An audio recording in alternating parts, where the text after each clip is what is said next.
členskými štátmi Európskej únie. O čom sa má rokovať? A teraz budem veľmi opatrný, aby som neporušil povinnosti, ktoré mi vyplývajú z toho, že sme rokovali o vyhradenom materiáli. Bude sa rokovať o novej kvalite, novom rozsahu podpory Ukrajiny v nasledujúcom období. Ja by som dokonca si dovolil povedať, že zvolanie tejto porady, ale aj obsah téz, o ktorých máme rokovať, a ktoré boli predmetom utajeného rokovania Bezpečnostnej rady a vlády Slovenskej republiky, potvrdzujú, že na Ukrajine to ani zďaleka tak nejde, ako sa očakávalo. A môj názor, oficiálne prezentovaný 1000-krát, zopakujem aj teraz, pre mňa je dnešná porada potvrdením, že stratégia Západu úplne zlyhala, pokiaľ ide o Ukrajinu. Napriek tomu chcem ísť v konštruktívnej atmosfére a konštruktívne pripravený na toto rokovanie, hoci z téz, o ktorých sme rokovali, idem raz po chrbte. Obmedzím sa iba na konštatovanie, že z týchto téz vyplýva, že viaceré členské štáty NATO a Európskej únie uvažujú, že na bilaterálnej báze pošlú na územie Ukrajiny svojich vojakov. Nemôžem ísť ďalej, nemôžem povedať, na aký účel a čo by tam mali robiť. My si robíme bezpečnostné vyhodnotenie takýchto návrhov a nemôžeme zabrániť individuálnym členským štátom Európskej únie alebo NATO, aby takúto bilaterálnu dohodu s Ukrajinou urobili. Rovnako však hovoríme, že sa nenaplní cieľ, ktorý sa od toho očakáva, že sa vytvorí nejaký tlak na prezidenta Ruskej federácie a na ruskú administratívu a že dôjde k nejakým ústupkom. Naopak my si myslíme, že takéto rozhodnutie je rozhodnutie, ktoré bude viesť k obrovskej eskalácii napätia. A my o tom hovoríme veľmi oprávnene, pretože zo Španielska konflikt na Ukrajine vyzerá inak ako zo Slovenska. Aj my, keď sa pozeráme na nejaký vojnový konflikt v Afrike, alebo sa pozeráme na to, čo sa deje v Gaze, máme pocit, že to je trošku ďaleko od nás.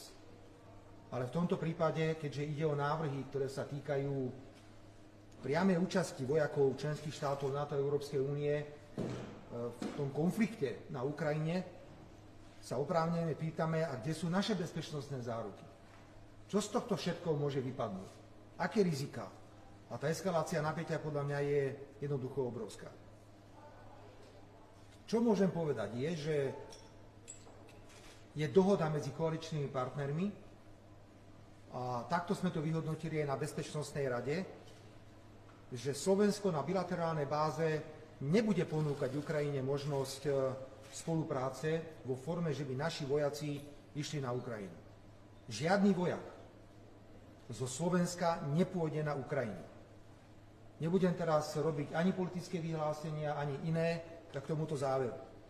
A máme to plne pod kontrolou, pretože takýto návrh musela schváliť Národná rada a takýto návrh musí podať vláda. Teda vláda, a to je dohoda koaličných partnerov, ktorí boli prítomní na rokovaní, lebo ide o vážnu vec. Sme sa dohodli, že nebudeme podávať nikdy žiadny návrh na vyslanie slovenských vojakov na Ukrajinu. Vidíme obrovské bezpečnostné riziká v bilaterálnych dohodách, ktoré sa pravdepodobne v krátkom čase uzatvoria medzi inými členskými štátmi NATO a Európskej únie, ktorí chcú poslať na Ukrajinu svojich vojakov. Kde chceme byť aktívni? Naďalej platí, že chceme pomáhať Ukrajine, pokiaľ ide o odmiňovanie. Viete, že 2 stroje Božena boli kúpené ministerstvom zahraničných vecí. Uvažuje sa o ďalších strojoch, ktoré by mohli pomôcť. To je nesmrtiaca pomoc. Myslím si, že tieto stroje budú mimoriadne efektívne, predovšetkým, keď nastane nejaké prímerie. Mimochodom, ak hovorím o prímerí, pre nás je šokujúce, že sme dostali tézy na rokovanie lídrov celej Európskej únie a NATO a tam nie je jedno slovo mier. Tam nie je jedno slovo poďme rokovať. To je len vojna, vojna, vojna, vojna aj vojna. Môj názor na to poznáte, ja sa s takouto politikou nemôžem stotožniť, pretože vojenské riešenie to nemá. Všetci to vedia, že na Ukrajine sa nedá problém vyriešiť vojenským spôsobom. Teda budeme pokračovať v pomoci, pokiaľ ide o odmiňovanie. Budeme pomáhať, pokiaľ ide aj o tréning ľudí tu na Slovensku, pretože máme špeciálne zručnosti, pokiaľ ide o odmiňovanie priestorov, ktoré sú pod vodou. Toto všetko vieme ponúknuť, ale na území Slovenskej republiky. Opakujem ešte raz, na území Slovenskej republiky. Prítomnosť prípadná cudzích vojakov členských štátov NATO a Európskej únie vytvára pre Slovensko bezpečnostné rizika aj z toho dôvodu, že budú určite predmetom záujmu ruských ozbrojených síl. A čo keď títo vojaci budú v bezprostrednej blízkosti slovenských hraníc? Ako budú naše záujmy chránené, keď tu nemáme žiadny systém protizdušnej obrany?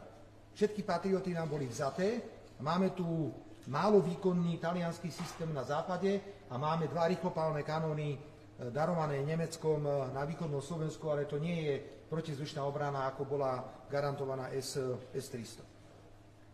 Nebudeme posielať žiadne zbranie, žiadne náboje. Budeme sa vyslovene orientovať na pomoc civilného nesmrtiaceho charakteru, tak ako sme to hovorili aj doteraz. A v tejto politike nedôjde žiadnej zmene a máme na tom dohodu aj v rámci celej koalície. Dovolte mi, aby som ešte povedal aj to, že kam to má smerovať celé. Prosím, toto nie je bublina, čo tu teraz hovorím. Ja si to jednoducho neviem predstaviť, že na území Ukrajiny budú vojaci členských štátov NATO.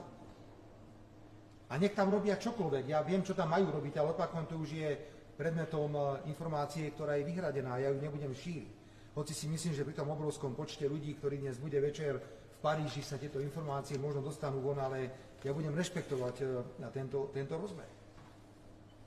My sme mimoriadne nervózni z tohto vývoja, pretože ničomu to nevedie, budú len ďalší mŕtvi. Nevidíme žiadnu perspektívu mierových rokovaní a preto sme zaujali jednoznačný postoj.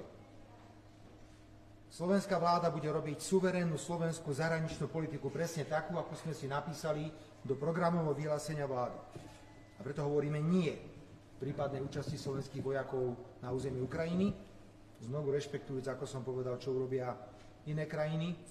A opätovne hovoríme nie, pokiaľ ide o smrtiacu pomoc zbrane pre Ukrajinu z výniku komerčných dodávok, pretože dajme teraz nabok morálku a všetky tie krásne vzletné reči, pretože ak sa bavíme o komerčných dodávkach, tak ich robí prakticky celý svet. Na záver mi dovolte povedať, dámy a páni, že pokúsim sa dnes v Paríži opätovne otvoriť tému, prečo, ak máme tento plán vojnový, vojenský, zmeny rozsahu a kvality pomoci Ukrajine, prečo nemáme mierový plán? Prečo sa nezostaví nejaká skupina významných členských štátov, ktorí začnú hovoriť s tou Ruskou federáciou aj s tou Ukrajinou? Nič také neexistuje. Všetci chcú len pokračovanie zabíjania. Nie, ďakujem, toto nie je politika, ktorú by som